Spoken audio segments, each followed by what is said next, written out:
The Tale of Benjamin Bunny by Beatrix Potter.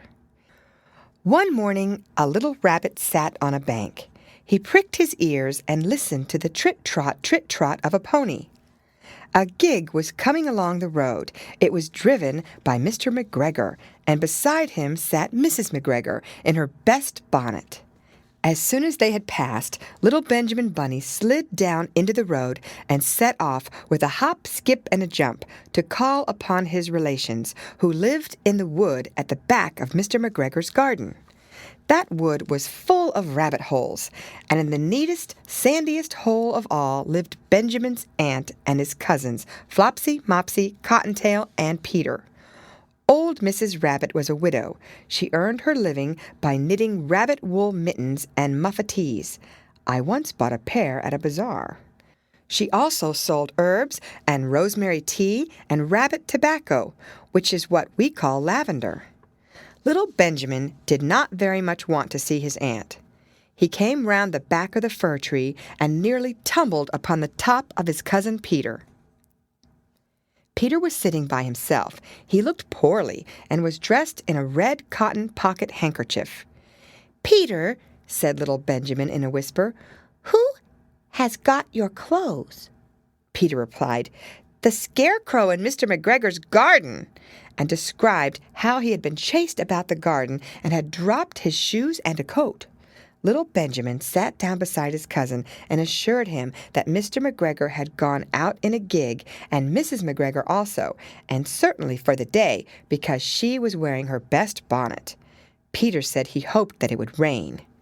At this point, old Mrs. Rabbit's voice was heard inside the rabbit hole calling, "Cottontail, Cottontail, fetch some more chamomile." Peter said he thought he might feel better if he went for a walk. They went away hand in hand and got upon the flat top of the wall at the bottom of the wood. From here they looked down into Mr. McGregor's garden. Peter's coat and shoes were plainly to be seen upon the scarecrow, topped with an old tam-o'-shanter of Mr. McGregor's. Little Benjamin said, "It spoils people's clothes to squeeze under a gate.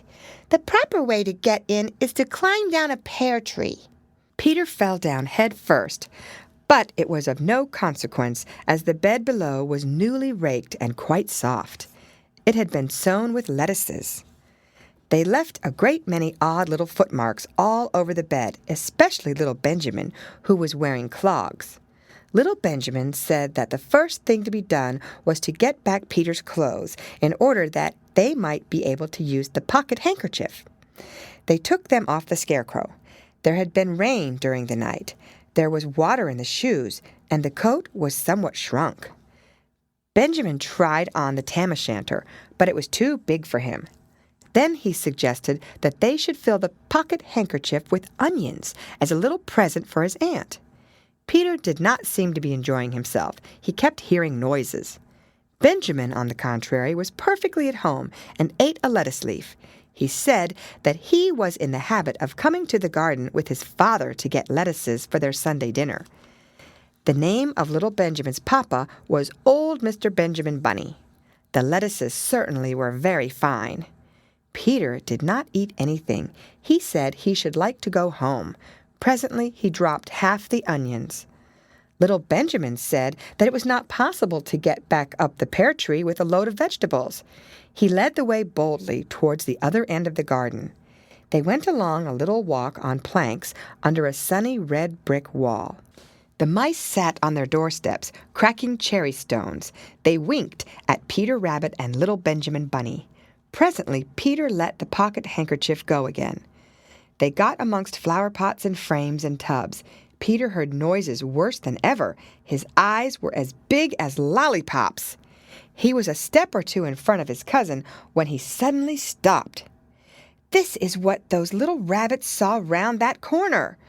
Little Benjamin took one look, and then, in half a minute less than no time, he hid himself and Peter and the onions underneath a large basket. The cat got up and stretched herself, and came and sniffed at the basket.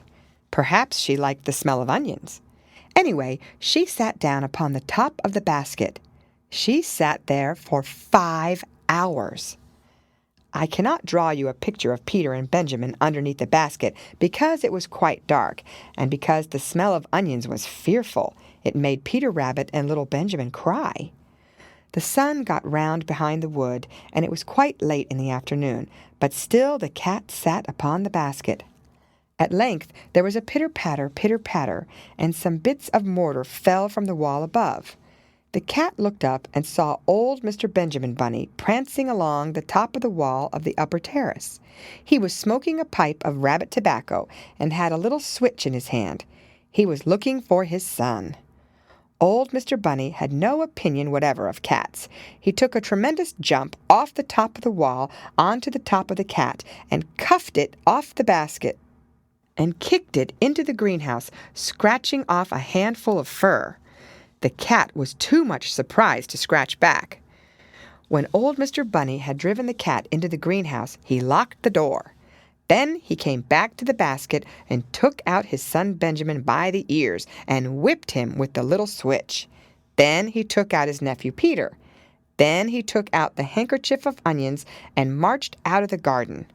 When Mr. McGregor returned about half an hour later, he observed several things which perplexed him. It looked as though some person had been walking all over the garden in a pair of clogs, only the footmarks were too ridiculously little. Also, he could not understand how the cat could have managed to shut herself up inside the greenhouse, locking the door upon the outside.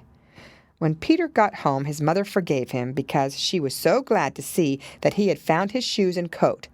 Cottontail and Peter folded up the pocket handkerchief, and old Mrs. Rabbit strung up the onions and hung them from the kitchen ceiling with the bunches of herbs and the rabbit tobacco. The end.